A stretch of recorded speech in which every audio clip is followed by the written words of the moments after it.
by Marxist French scientist.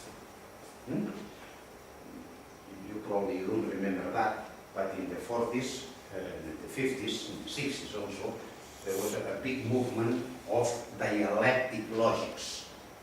Most of the papers that were written by dialectic logics, and what Marxist people, was just garbage.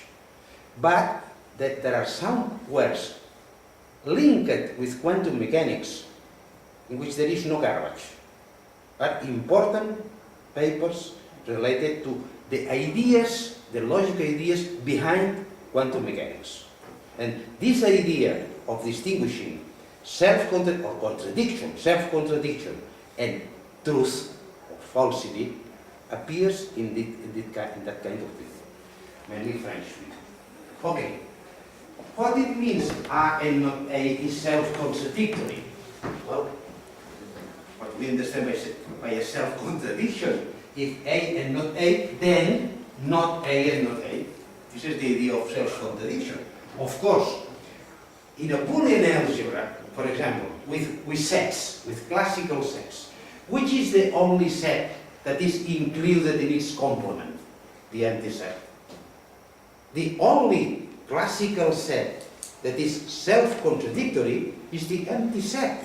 It is because of that that it's really difficult to introduce in the head of children that the empty set is a set.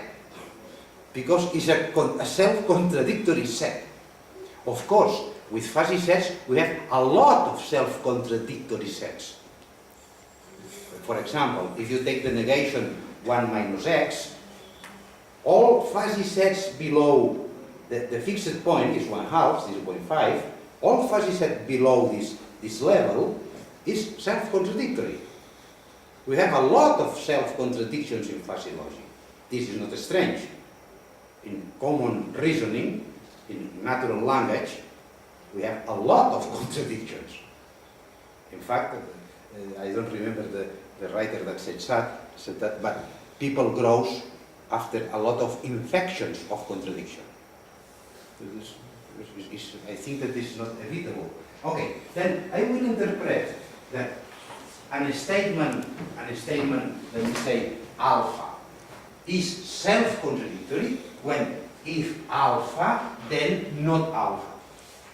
If empty, then not empty. If A, then not A. This is the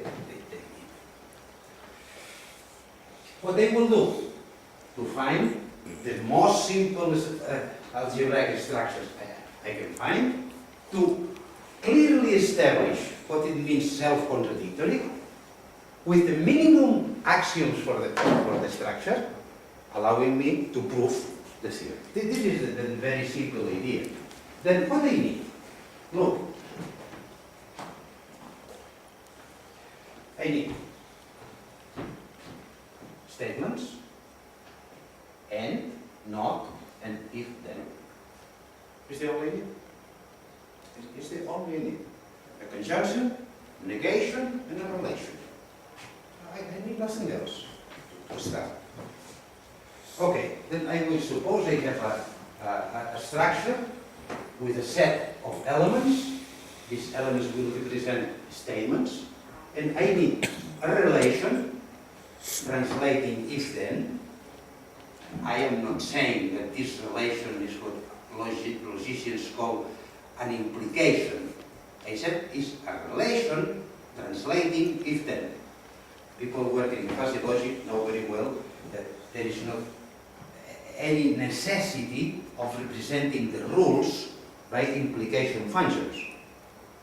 In Takagi-Sugeno, you are not representing a rule like if A then B, but not A or B.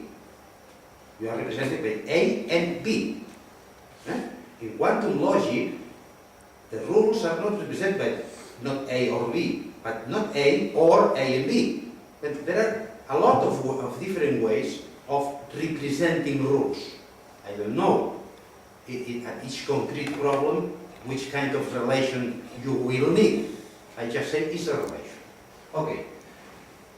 I need an operation translating and. Which kind of operation? Well, of course, In classical logic, conjunction is just one, it's conjunction, but not in fuzzy logic. In fuzzy logic, you represent conjunction, but t-norms.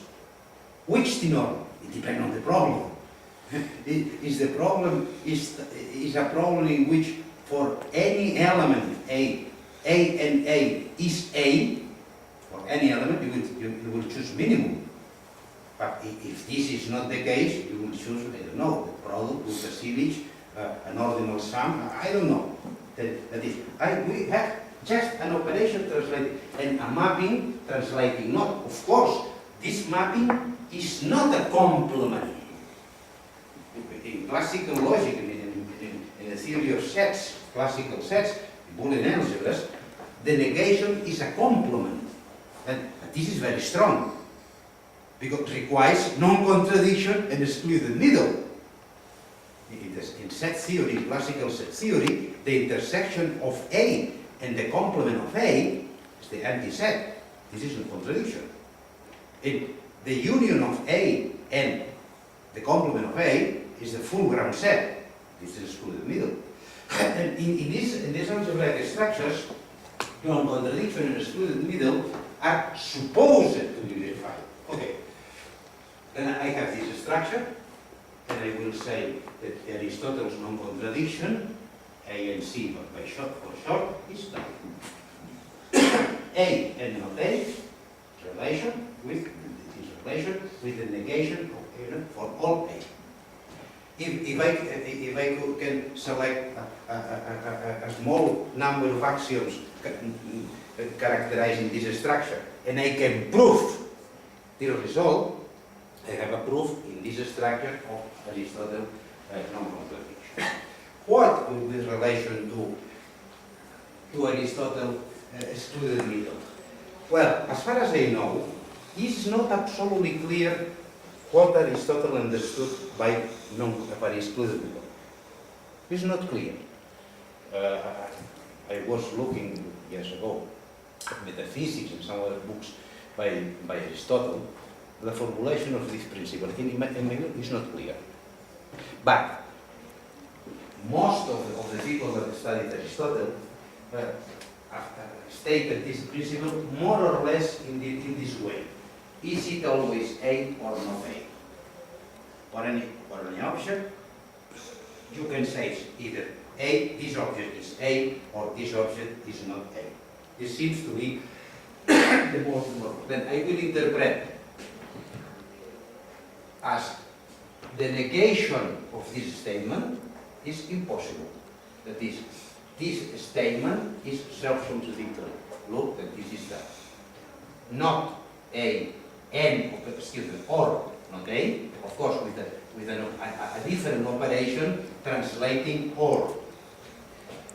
Not A or not A implies, or means, or the rule, not A or not A. Maybe you could be thinking that this will disappear.